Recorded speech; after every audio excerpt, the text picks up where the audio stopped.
हर खबर पर होगी आपकी पकड़। डाउनलोड कीजिए एबीपी लाइव ऐप। मैं अब आपको सीधे लखनऊ लेकर चलती हूँ। रणवीर हमारे साथ मौजूद है। और रणवीर, जरा मुजफ्फरनगर में जो हादसा हुआ है उसके बारे में डिटेल्स दीजिए दर्शकों को।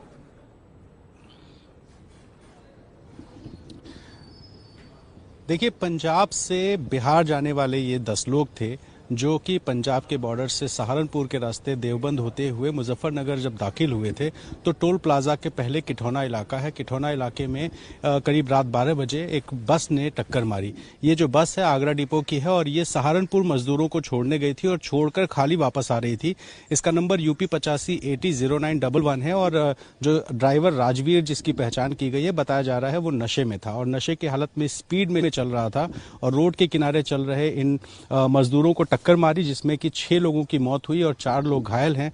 बुलंदशहर से मुजफ्फरनगर से इनको मेरठ भेजा गया है बेहतर इलाज के लिए। जो 4 लोग हैं, वहीं जो 6 लोग हैं उनका पोस्टमार्टम वगैरह कराया जा रहा है और ये सभी लोग बिहार जा रहे थे। इस बीच में जब प्रशासन से हमने बात करने की कोशिश की तो बताया गया कि ये 10 लोग थे, जा रहे थे, बस ने टक्कर मारी है और पुलिस ने सबसे अच्छा जो काम किया वो ये कि बस ड्राइवर को पकड़ लिया और पूछताछ कर रही है। लेकिन इन सब के बीच में हम एक सवाल ये पूछ रहे हैं कि आखिर रेल की पटरी पर मजदूर चलता है तो उसको ट्रेन कुचल देती है, सड़क पर चलता है तो उसको बस टक्कर मार देती है, दिन में चलता है तो पुलिस लाठियां मारती है। तो आखिर मजदूर करे तो क्या करे? आखिर कोई सरकार इंतजाम क्यों नहीं कर पा रही है? ये बड़ा एक सवाल है और इस सवाल का फिलहाल हमें जवाब मिलता नहीं दिखाई दे रहा है। जी, जवाब है ही नहीं ना किसी के पास। मैं दर्शकों को सीधे जरा मुजफ्फरनगर लेकर चलती हूं क्योंकि अब मनोज वर्मा जो हैं वो मुजफ्फरनगर पहुंच चुके हैं। और मनोज, बताइए जरा किस समय यह हादसा हुआ, किस तरीके से यह हादसा हुआ, डिटेल्स दीजिए।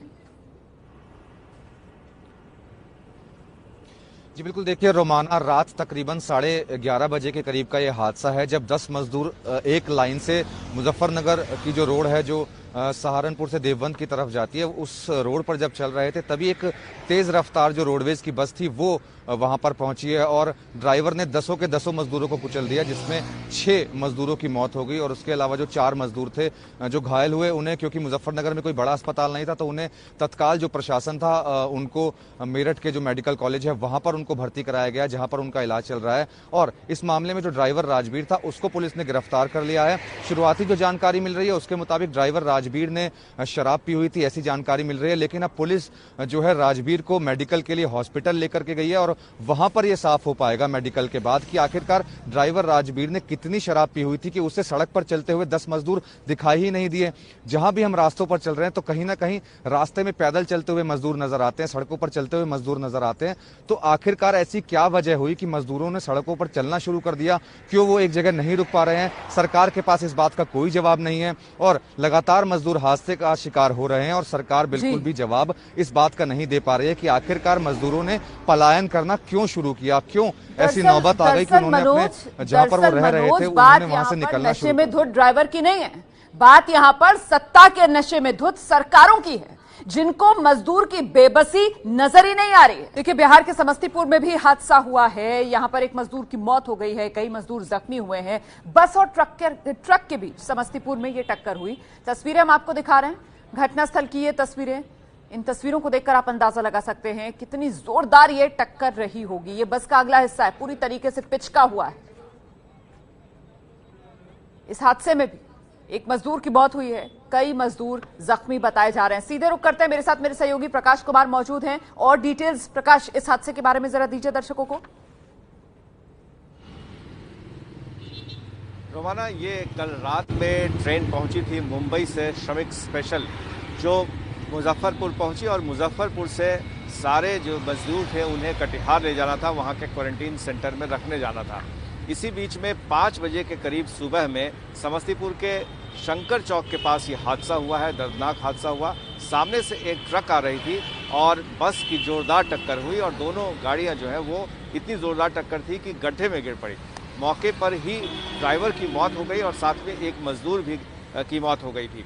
करीब 12 मजदूर ऐसे हैं जिन्हें गंभीर हालत में अस्पताल में भर्ती कराया गया है। एक तो जिंदगी और मौत के बीच जूझ रहा है।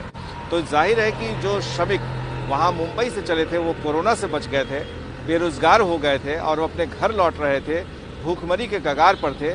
ऐसे में उनमें से 2 की मौत हो जाना वाकई चौंकाने वाला ही नहीं बल्कि दर्दनाक हादसा है।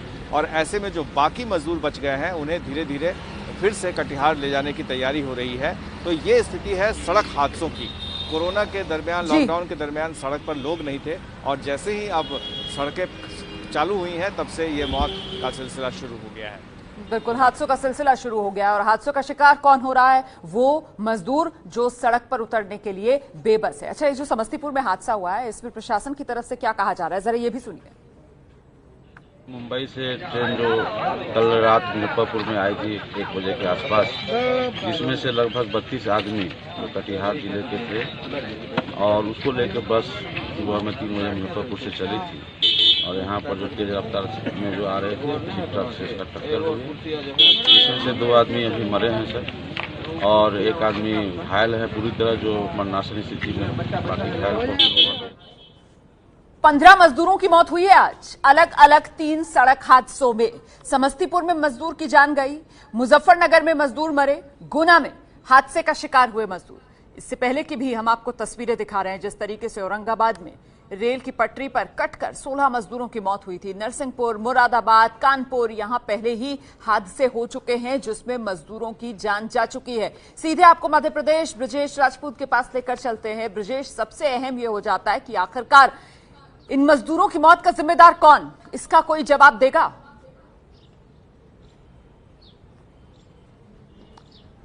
सच में रोमाना, सबसे बड़ा सवाल यही है, मजदूरों की मौत का जिम्मेदार कौन? मजदूरों की मौत का जिम्मेदार वो सरकारी नीतियां हैं जो अब तक जो अपना संदेश इन मजदूरों तक नहीं पहुंचा पा रही और जिस आनन फानन में लॉकडाउन किया गया है कि इन लोगों को डर है, ना कुछ सुनने को तैयार है, ना कुछ। दरअसल इतना लंबा लॉकडाउन हो गया कि लोगों का धीरज जवाब दे गया है और जिसको जो जैसा वक्त मिला है, जो जैसा साधन मिला, उसके दम पे निकल पड़े हैं।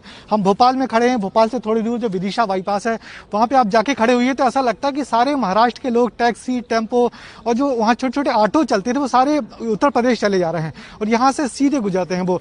यदि हम यहाँ पे मध्य प्रदेश के यहाँ महाराष्ट्र की बॉर्डर बड़वानी पे जाएं तो वहाँ हजारों की संख्या में महाराष्ट्र के आए प्रवासी लोग निकलने को तत्पर रहते हैं और बिल्कुल यही ऐसा इस हादसे के साथ भी हुआ कि ये एक बड़ा कंटेनर था जिसका 2 पोर्शन कर लिया था। ऊपर नीचे मजदूर बैठ गए थे अपने परिवार के साथ और वो रात में सफर कर रहे थे, मगर एक सामने से रॉन्ग साइड से बस आई जो ग्वालियर से आ रही थी बस, और उसने सीधी टक्कर मारी और ये संभल नहीं पाया। उसके बाद पूरा कंटेनर पलट गया। 8 लोगों की मौके पर मौत हो गई, 53 लोग घायल हुए हैं, जिनमें से कुछ घायलों को की हालत गंभीर बनी हुई है और इनको वहां ग्वालियर पहुंचाया गया है। 3 छोटे बच्चों की मौत हुई है।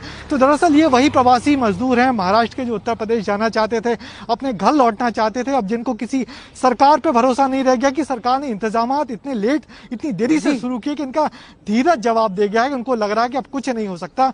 हमने कुछ लोगों से बात की तो मुंबई से आने वाले लोग वहां कह रहे हैं कि हम मौत के डर से भाग रहे हैं। रोजी रोटी का संकट, लोगों को डर है ना, लोग अपने घर वापस जाना चाहते हैं। मजदूर